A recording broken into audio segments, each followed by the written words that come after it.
السلام علیکم، میں خضر کلاسرا ایک بار پھر آپ کے ساتھ ہوں، اور میں چوک اعظم میں ہوں، اور میرے ساتھ سینئر صحافی اور شاعر ہیں صابر عطا صاحب، وہ ساتھ ہیں۔ اور چوک اعظم ہمارے لیے کا ایک امپارٹنٹ سٹی ہے، اور بڑی اچھی خاصی پاپولیشن ہے، اور بڑے ہی وسائل کا مالک یہ تحصیل ہے اور یہ ایریا ہے اور یہاں کے لوگ ہیں۔ تو کچھ ایشوز کے بارے میں صابر سے بات کریں گے اور کوشش کریں گے کہ وہ اس بارے میں بتائیں ہمیں۔ صابر، میں سوال کیا رکھوں آپ کے سامنے؟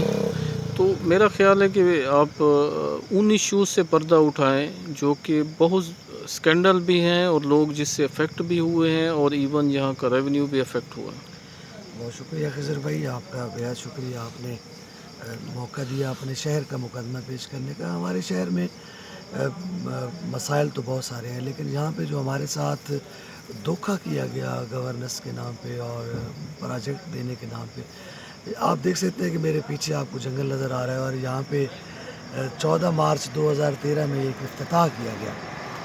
اس وقت کے وزیر تھے، 7 وزارتوں کے مالک تھے، وزیر زراعت تھے ملک احمد علی اولک صاحب نے اپنی وزارت کے آخری دن یہاں پہ افتتاح کیا۔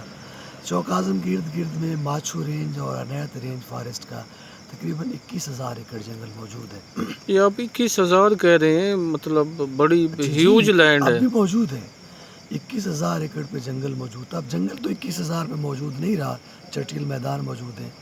تو اس وقت یہ طے کیا گیا کہ یہاں پہ forestry college, wildlife college اور اس کا زرعی یونیورسٹی کا سب کیمپس یہاں پہ ہم کھولنا چاہتے ہیں، چونکہ یہ زرعی علاقہ ہے اور یہاں پہ فارسٹ بھی ہے اور وائلڈ لائف بھی ہے، دونوں کو ملے گا۔ یہاں پہ افتتاح بھی ہوا حکومت کے آخری دن، مطلب اس کے افتتاح کا مقصد مجھے تو سمجھ آ گیا تھا، اور میں نے اس وقت احمد علی اولک صاحب سے کہا بھی تھا کہ حکومت ابھی چند گھنٹے کی مہلت پہ ہے اور آپ اس کے افتتاح کریں۔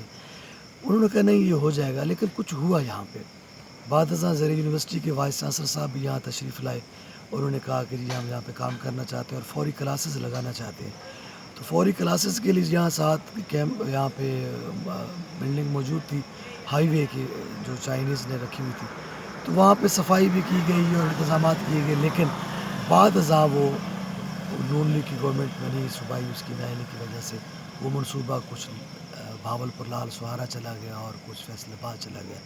یہاں صرف آپ کو سفیدے کے درخت نظر آئیں نہیں، گے۔ کیا مطلب لیا کہ یا جہاں پہ 21,000 مطلب لینڈ موجود تھی، وہاں کے منصوبے بہاولپور گئے یا دیگر اضلاع میں چلے گئے؟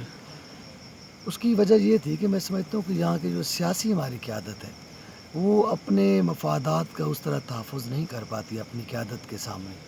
تو اس وقت چونکہ نون لیگ کی حکومت کی توجہ تھی کہ وہ بہاولپور کو زیادہ ترجیح دے رہے تھے، تو یہاں کے منصوبے انہوں نے سمجھا کہ لال سہارا پارک اور ادھر انہوں نے کر دی۔ اس طرح نون لیگ کا ایک اور منصوبہ تھا، یہاں پہ دانش اسکول کا وعدہ کیا گیا، وہ یہاں سے چلا گیا۔ اس کے متبادل ڈویژنل پبلک اسکول دیا گیا 16 ایکڑ پہ۔ دانش کہاں پہ چلا گیا؟ دانش ڈی جی خان شفٹ کر دیا گیا، جیسے یہاں کا ٹراما سینٹر چوک اعظم کا فتح پور، اور فتح پور کے بعد وہ بعد ازاں ڈی جی خان وہ بھی شفٹ کر دیا گیا۔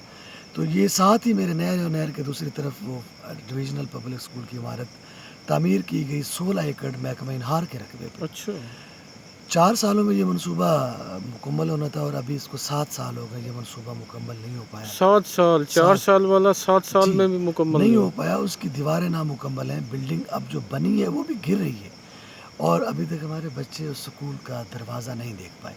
یہ سکینڈل موجود ہے یہاں پہ۔ لیا تو سکینڈلز آپ لینڈ کو دیکھ لیں، آپ یہاں پہ آنے والے منصوبہ جات کو دیکھ لیں، ایم روڈ کو دیکھ لیں۔ اب میں تو سمجھتا ہوں کہ وہ جو کہا جاتا ہے کہ یہاں پہ انہوں نے وہ جاری کر دیتے ڈائریکٹو، اب تو موجودہ گورنمنٹ صرف ڈائریکٹو کی سیاست کر رہی ہے، جو جس پہ کام ہی نہیں ہو رہا۔ ڈائریکٹو جاری ہوا، سیاستدانوں نے عوام کو کہا جی ڈائریکٹو ڈائریکٹو ڈائریکٹو، اور ڈائریکٹو کا کھیل جاری ہے۔